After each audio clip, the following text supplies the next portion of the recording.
الحسن رحمتullah تعالی علیہ حضرت معاذ ابن جبل رضی اللہ تعالیٰ عنہ کے پاس بیٹھا کرتے تھے. فرماتے ہیں ان سے جو پیار بڑھا تو پھر میرا مصلی سے بھی بڑھ گیا. تابعی ہیں. فرماتے ہیں صحابی رسول سے محبت ہوئی تو ذکر سے بھی ہو گئی, پھر درود شریف سے بھی ہو گئی. محبت ان سے بڑھی تو پھر اللہ نے مسجد کا پیار بھی بڑھا دیا.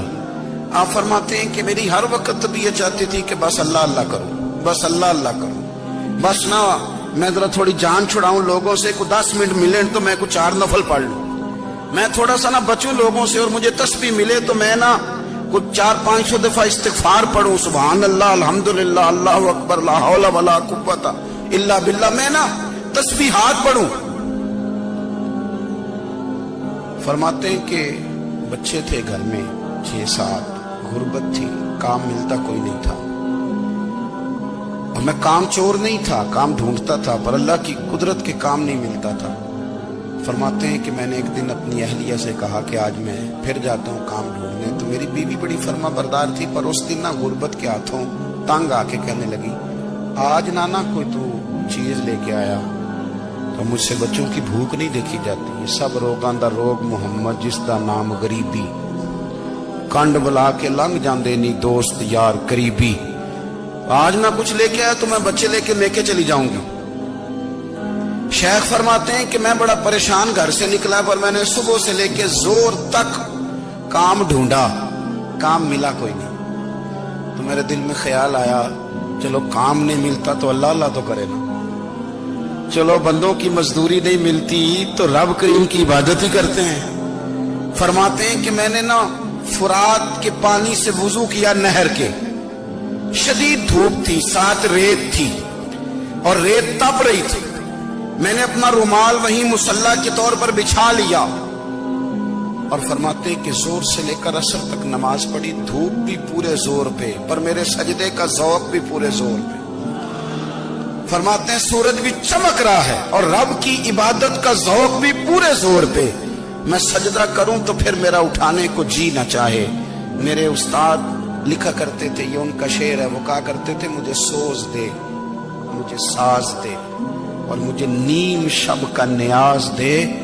دم سجدہ خود کو میں توڑ دوں, مجھے ایسا ذوق نماز دے. اور میں تیری بہار کا پھول ہوں, میں کھلا بھی ہوں تو تیرے لیے, مجھے میری شاخ سے توڑ لے, مجھے اپنی زلف کا ناز دے. بھائی فرماتے ہیں کہ عصر تک میں نے نفل پڑھے, دل ڈھلنے لگا, عصر کی نماز پڑھی اور میں وہاں سے چلا. اب میں جب نکلنے لگا تو دل میں خیال آیا کہ چھوٹی چھوٹی دیواریں ہیں گھر کی, بغیر کچھ لیے جاؤں گا تو بیوی دور سے دیکھے گی تو شور کرے گی کہ پھر خالی ہاتھ آ گیا ہے. کہتے میں نے اپنی اسی رومال میں جس میں میں نے نماز پڑھی تھی نا, رومال میں کی آخی دے پنجابی جسافہ کہتے ہیں, اسی میں نا میں نے کچھ ریت بھر لی کہ وہ دور سے دیکھے گی تو سمجھے گی کچھ لے کے آیا ہے. چلو جا کے اسے بتا دوں گا کہ آج پھر مزدوری نہیں ملی. کہتے ہیں وہ ریت لے کر جب میں گھر میں گیا تو پہلے بیوی دروازے پہ کھڑی ہوتی تھی, پوچھتی تھی خالی ہاتھ آ گئے ہو؟ آج میں نے دیکھا تو ہے ہی کوئی نہیں. فرماتے ہیں میں اندر داخل ہوا, سلام لیے, کونے میں نے وہ رومال رکھ دیا اور میں نے آواز دی کہ بھلی مانس کہاں ہو؟ تو وہ کہنے لگی آپ منہ ہاتھ دھو لیں, میں روٹی لے کے آئی.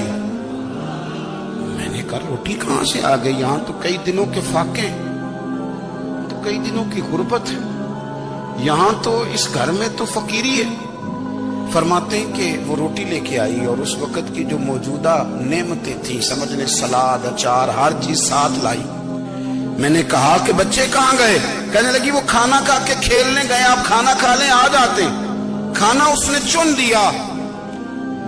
میں نے حیرت انگیز لہجے میں ساری نعمتیں اپنے دسترخوان پہ دیکھ کر کے بیوی سے پوچھا یہ کہاں سے آیا کھانا؟ بچوں کو تو نے کہاں سے کھانا کھلایا؟ یہ سارا کچھ کیسا ہے؟ کہنے لگی پتہ نہیں آج آپ کس کریم کی مزدوری کرنے چلے گئے تھے, پتہ نہیں کس کریم کی. میرے گھر میں تو اتنی نعمتیں آئی ہیں کہ مجھ سے سنبھالی نہیں جا رہی. اتنا اناج ہے, اتنا گندم ہے, کس کریم کے دروازے آج چلے گئے تھے؟ یہ کہتے کہتے وہ اٹھی اور اٹھ کر کے کہنے لگی پہلے بڑا کچھ آیا تھا, اب کیا لے آئے ہو؟ اور جا کر کے نا اس نے وہ ریت والا رومال کھولا کہنے لگے میں تو لے کے آیا تھا ریت، تو میرے رب نے اسے بھی سونے اور ہیرے بنا دیا تھا۔ جب آپ کی توجہ اللہ کی جانی، میرے نبی پاک صلی اللہ تعالی علیہ وسلم نے فرمایا ہر چیز اپنے رب سے مانگ، ہر چیز مانگ، ہر چیز مانگ۔ یا رسول اللہ کیا کچھ؟ میرے محبوب نے فرمایا تیرے گھر میں نمک بھی ختم ہو جائے تو وہ بھی اپنے رب سے مانگا کر، تو مانگنا وہ تجھے دے گا، تو اس کی بارگاہ میں کشکول طلب